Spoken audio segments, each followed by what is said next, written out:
आज की दुनिया में जंग सिर्फ मिसाइल्स और टैंक से नहीं हो रहा है, बल्कि जमीन के नीचे छुपी एक चीज है जिसके लिए हम आपस में लड़ रहे हैं।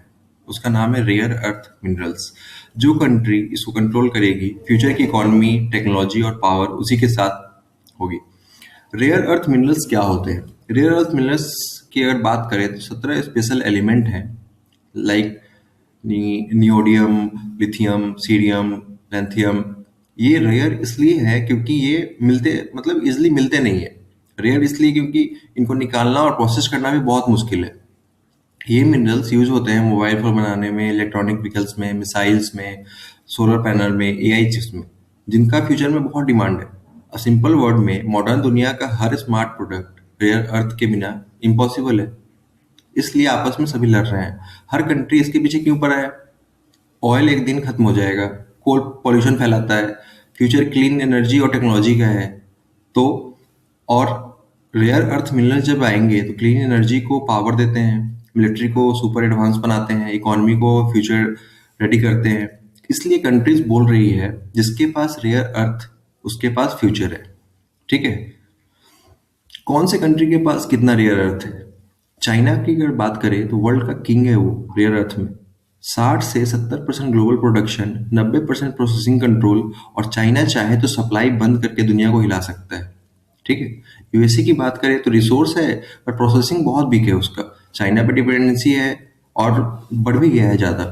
ऑस्ट्रेलिया की बात करें तो फास्ट इमर्जिंग प्लेयर है, चाइना का अल्टरनेटिव बन रहा है। और इंडिया की बात करें तो वर्ल्ड के टॉप 5 रिजर्व्स में बीच सैंड्स मोनेटाइज पर माइनिंग प्रोसेस अभी बहुत स्लो है। ठीक है। अफ्रीका और लैटिन अमेरिका की बात करें तो रॉ मटेरियल ज़्यादा है पर टेक्नोलॉजी और स्टेबिलिटी कम है। कौन डोमिनेट करेगा फ्यूचर में? सिर्फ जिसके पास मिनरल्स है वो नहीं जीतेगा। जीतेगा वो जिसके पास माइनिंग टेक्नोलॉजी है, प्रोसेसिंग प्लांट्स है, इन्वायरमेंट फ्रेंडली सिस्टम्स हैं एंड ग्लोबल सप्लाई चेन्स हैं। ठीक है।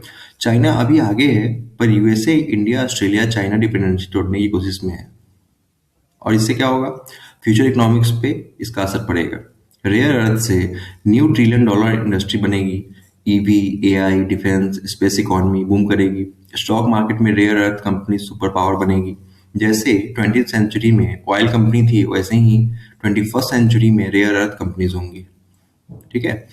और कंट्रीज कैसे डोमिनेट करेगी? एक्सपोर्ट बैन लगाएगी। ठीक है। स्ट्रेटेजिक अलायंस बनाएंगी। ट्रेड वॉर, मतलब एक दूसरे पे ट्रेड वॉर होगा। और स्मॉल कंट्रीज को मिनरल के बदले लोन देना होगा। ये सिर्फ बिजनेस नहीं है, जियो इकोनॉमिक वेलफेयर है। ठीक है। और ज़्यादा ब्रॉडर एरिया पे बोले तो वारफेयर है। क्या ये सच में इंपॉर्टेंट है?